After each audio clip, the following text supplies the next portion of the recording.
Good morning, everybody. My name is Dara Smith, and I am the Executive Director for Haven House Inc. I am so excited for another segment of the morning tea.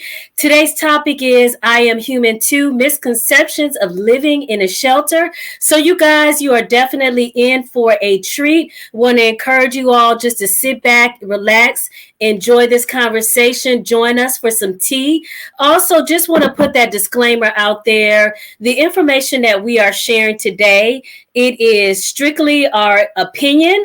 We are just having a conversation. So we're not basing this on any type of extensive research or findings.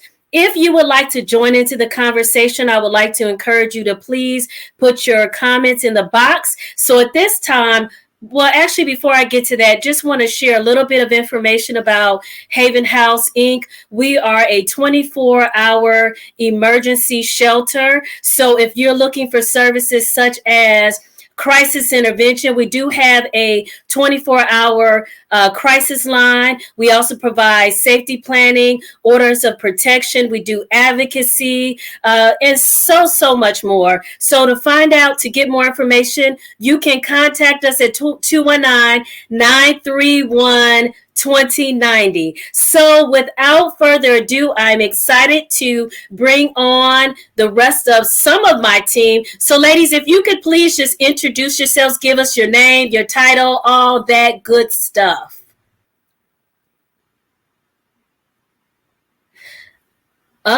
Seems like we have a little bit of sound.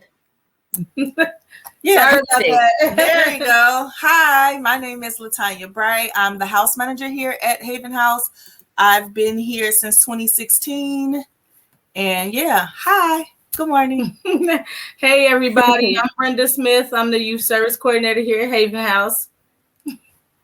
How long have you been? Well, thank you so much, ladies. So because you know how we do, before we get into the topic at hand, what are you ladies drinking? What kind of tea you have today? Or coffee? Regular Lipton tea, nothing special. Okay. Miss Brenda? Same here with some honey. And mine is sugar. What'd you say, Miss Latanya? I said I have sugar in mine. Miss Brenda's more healthy. She has honey in hers. So I have y'all see that? I'm flexing the Haven House mug right here. So I have ginger. I'm trying to let me see if I could do my tea hand. But anyway, never mind. So I have ginger and turmeric with some honey. So that's what I have today. That actually sounds quite nice. Yeah. You want me to bring y'all some? Sure, Miss Dara. Okay, I'll bring y'all some. I got you. I got you. All right. So let's go ahead and jump into the topic at hand. Okay. So as I mentioned earlier, this is just an open conversation. And the essence, I'll only speak for myself. The inspiration from it was Miss Latanya and I were having a conversation. And that's how all of this came about, because I feel like we have the most in-depth, interesting conversations that can just go on forever. So I know we could spend at least 30 minutes just on one question in itself. And so Miss Latanya brought up we were having a really good discussion. I said, I think this is something that we should bring onto the morning tea. And I'm just going to jump start it. I'm going to kick it off. And then I just want to hear from you ladies. So the topic of today is I'm Human Too, Misconceptions of Living in a Shelter. And so I actually went online. I was just kind of curious to see other shelters, things of that nature. And I came across something that I think is a really good opening for our discussion.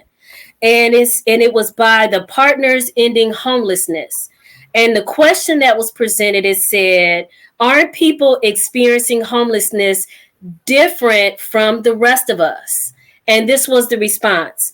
One of the particularly common homelessness misconceptions is that individuals experiencing homelessness are different in some way from the rest of us.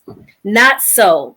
The only difference between a household experiencing homelessness and anyone else is a house to go home to at night. That's it. We have financial struggles, often just a paycheck or two from financial destitution.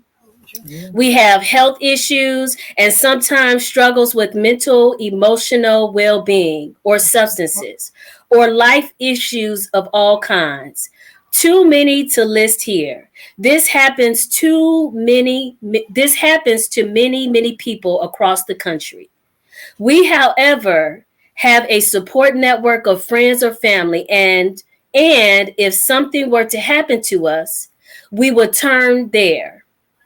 Most often, someone who ends up on the street or in a shelter has exhausted their support system. So, ladies, just jump right in. Okay, that was nice. That was a good comeback for that one. I agree. Do you Thank agree? you. I do, because the ending of it where you said that they have exhausted their, resources is kind of true, because when we have these discussions and you wonder why can't a person go home, why can't they go to their parent, that's probably because they have already ran that stuff out already. You probably have went to them several times already and they have just helped you as much as they can help you. So now that's where you come and you have nowhere to go, and then you end up in the shelter. Mm-hmm. Mm-hmm. That's so true. That is so true. I want to just give you all a statistic that I saw. It was Dave Ramsey, and it says, according to Magnify Money, can you guys hear me? According to Magnify Money, 53% of respondents live paycheck to paycheck, and 62% don't have at least 3 months of savings to hold them over. CNBC reports that 63% of 2,000 survey participants are living paycheck to paycheck since the beginning of the COVID-19 pandemic. Anyone at any time can experience hard times. How did COVID-19 affect people's pockets? So I'm going to put you on the spot, Miss Latanya, if you wouldn't mind, because you had some really good insight about COVID and the effects. And so just anything that you wouldn't mind sharing with us about what you've seen with COVID-19. Well, I would, as the new word people love to say, I will be transparent and say for my family, I feel that we were blessed. My husband and myself were both able to keep our jobs during the entire pandemic. So I don't know what that feels like to not work during the whole time, because I've been here working the whole time. And Mm-hmm. he works for the university, so he was there at his job the entire time. So we were blessed to not have to deal with, what's going on with our check, or worried about unemployment, but just looking at other people around and just reading and hearing other family stories. They didn't have a job and they lost their job, and they, weren't able to work when everything was shut down. But we were only in the pandemic, maybe 2 or 3 weeks, and we were already hearing people complain about they were going to be put out. So that made you think that you really were living paycheck to paycheck, if not being that you probably weren't even able to pay your bills with the checks that you had. Because how is it just from 2 or 3 weeks of missing work, you're now in the red, and you were, almost out homeless after only a couple weeks in the pandemic. So I mean, I heard it early, like it was a situation years ago, and nothing against people that, get help from the government, but it was something that happened in Illinois where they had stopped like the link. Like I think it was the system. And so the system had went down, so no one could use their link card. And it was a young lady on the news, and she's like, oh my God, I don't have any food. And we were like, but it was only, they said not, they weren't going to stop it forever. It was just this particular day right then time that the machines was down. You can go back and get it, but the people in the store were walking out with carts of food, all because they were like, oh, we're hungry. And we're like, how are you hungry? And it's only been a couple hours of the system down. So people panic, and that lets you see how we really aren't prepared as a people a lot of times to deal with, being out of work for a couple weeks, because one day And this lady was on the TV crying, saying how was her kids going to eat because she couldn't shop that particular day.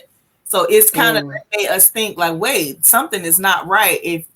If you can't buy food one day, you're saying your kids are going to go hungry. You're telling me there was no food in the house and no other money saved. So that was just kind of like, just made me really think about how our system is set up and how people really are managing money, and just we need to just get better as a community when it comes to saving and being prepared for stuff like this pandemic.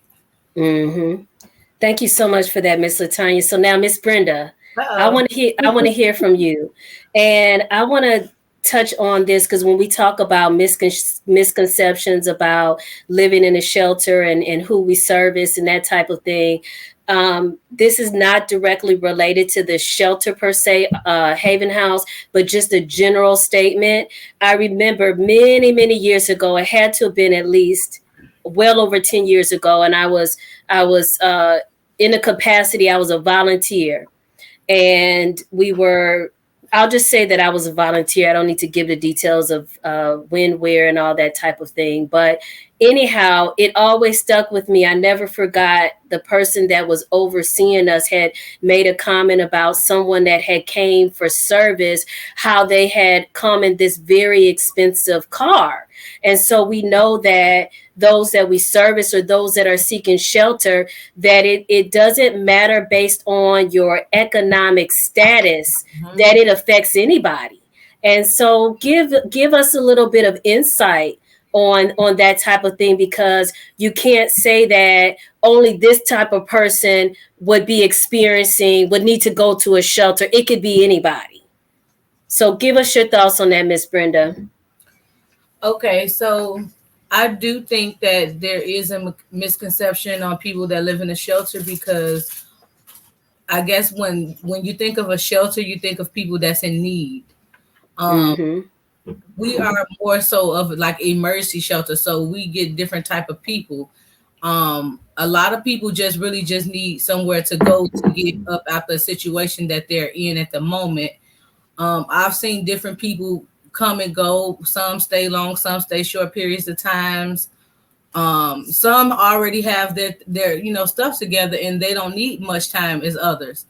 So like you said, just because I got a nice car and stuff like that, that doesn't mean that I don't need the help from a shelter that, or whatever things that the shelter could provide. I do think that when you're in the shelter though, whether we might have to go mute real quick, Miss Dara. That's no problem. Okay. All right. So while they are muted out, you have tuned into I Am Human 2 Misconceptions of Living in a Shelter. My name is Dara Smith. I am the Executive Director for Haven House, Inc. And I have Miss Latanya Bright and Miss Brenda Smith joining me as well. You guys, we want to hear from you. So if you have any questions, any comments, we are definitely here to answer that information for you. Also, if you are in need of services, we have a 24-hour emergency crisis line. You can reach us at 219-931-2090. Also, you can email us at havenhousedvs@aol.com. But if it is an emergency nature, we would definitely prefer that you contact us at 219-931-2090. And then also, if you would like to be a part of this movement, a part of this great work that we are doing, you can definitely send a donation. We are taking donations via our website at havenhousenwi.org. Okay, ladies, are you all back on? Awesome.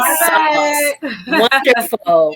Wonderful. Okay, so Miss Brenda, can you finish sharing with us your thoughts? I almost forgot what I was talking about. So we were talking about economic status, and it doesn't. And then, okay, so we'll go on to this next question then. Okay. True or false? And if so, why? True or false? Only people that are low income stay at shelters. False. And why would you say false, ladies? You want to go? Well, considering that we're a domestic violence shelter, you can't say that only people that are low income, are in a situation where, their loved one is abusing them.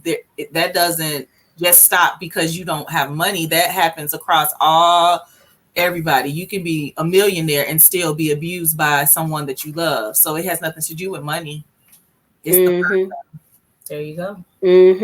Now, was this on the pursuit of, I gotta watch this movie again. It's like, have y'all ever felt like this? There's certain movies you want to watch, but it's like, okay, I gotta get my mind right. I can't watch this right now. Yeah. And one of those movies for me is The Pursuit of Happiness.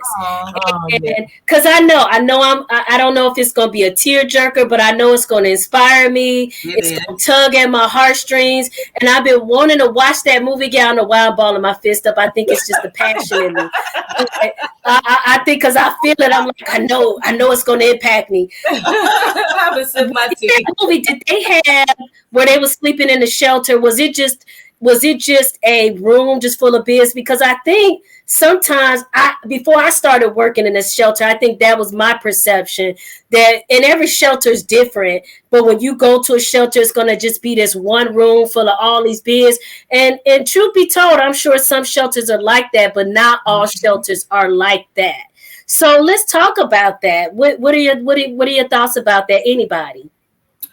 So I do know that there are shelters that is just one big room, and some of them not even beds. Some of them are just like those thin cot mattresses things or whatever, and it's about 100 or 200 in this one big room, and then you just find a spot with you and your family.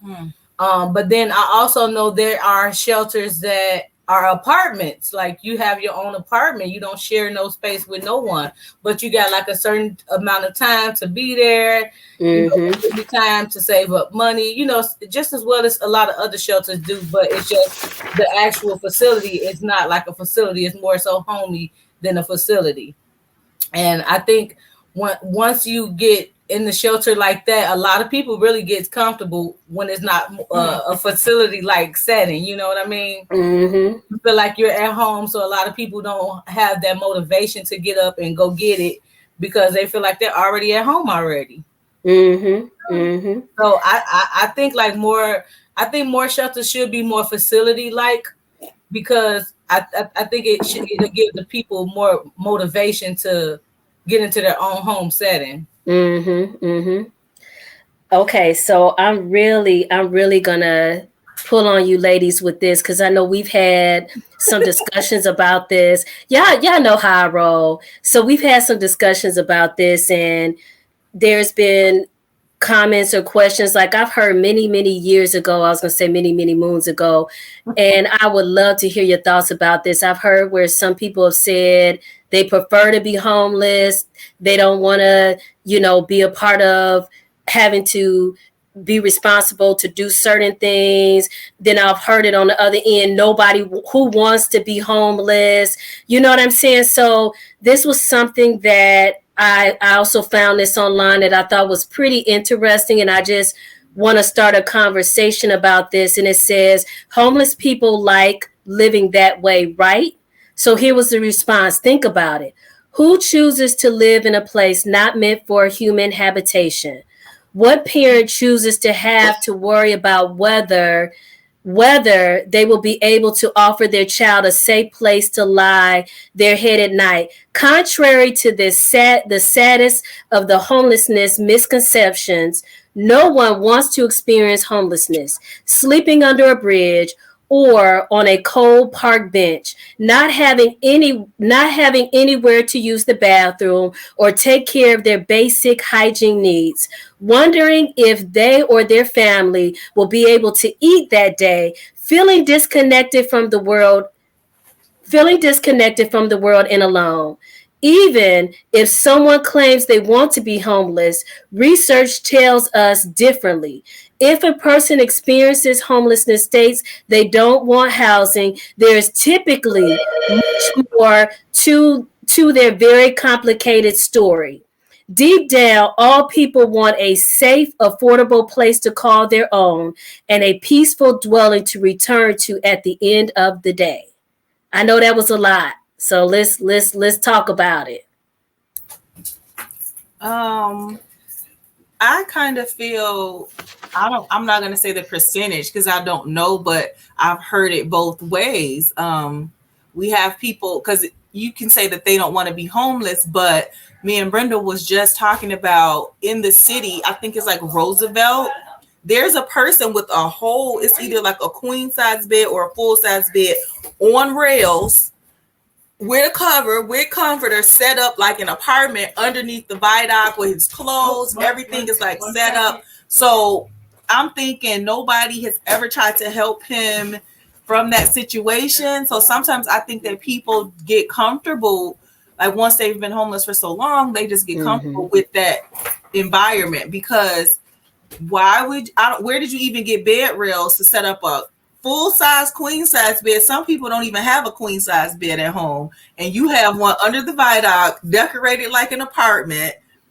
I don't know. I would just rather try to find help to get me somewhere and put all that stuff in the apartment. But this person's been here for years, so okay, it's kind of hard to. I think some people are just used to being out like that, living, because you have Tent City and people there, they live there in their tents. It's a whole community and they've been there for years. So you can't, unless you can do like interviews with them and find out why do you choose to stay, in this area. It's kind of hard because nobody wants to be homeless, especially if you have children. You don't want to have to try to figure out where your kids are going to lay their head at night and eat. But in the same sense, there's communities of people that have like tents set up, and that's just where they sleep every day. They go out, people take them food. We've donated food to people.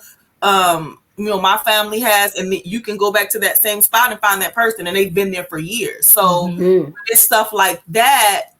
I don't know. How do you how do you think about that? Because you don't know whether they like being homeless, or they don't really look at it as homeless because it's a whole community of people living in one spot, and that's just like their home. Because I'm sure, like I said, there's so many programs.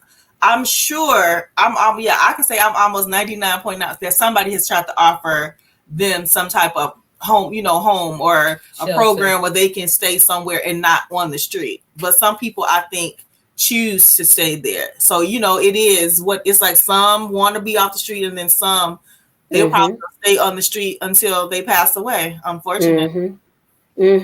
I'm so glad you mentioned that, Miss Latanya, and you gave that perspective, because that's so true.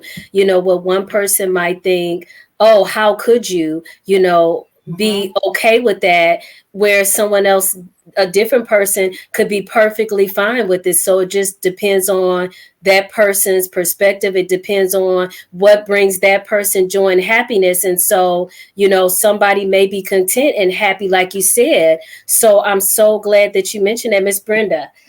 Is there anything else you want to add to that? I guess I can add to it. So I was watching a movie to where I can't even think of the name of it, but it was just something I found. I was browsing, I was watching it, and it was about homeless people, of course, and it was about a couple. They had been together for a while, and they had broke up, and then when they end up getting back together because they both were homeless. And so he was staying in like a men's shelter or something like that, and she was literally sleeping on the street. So they were doing everything they could to kind of like find her a shelter to go into, and then on the time that they can come out, they'll meet with each other at the park, spend time with each other and things like that. But then the more they looked for shelter for her, they couldn't find it. So instead of them steady looking for shelter for her, he ended up giving up his spot in the men's shelter to become homeless and sleep on the street with her. And I just thought that was so cute of him to do that, because that was love to do that for him to, become homeless and sleep on the street with her, because he didn't want to leave her out there by herself. Wow. So I have to look that movie up, and I'll give y'all the name of it soon. It's a good watch. Oh, wow. Thank you so much for bringing that up. And that's so true. Have instances where families, they don't want to be separated, or it's a situation where it's like it's women and children only, and men have to go to a separate shelter. So, that's so I'm so glad that you pointed that out. So, ladies, I think we have about maybe 2 minutes or so. We're actually doing really good on time.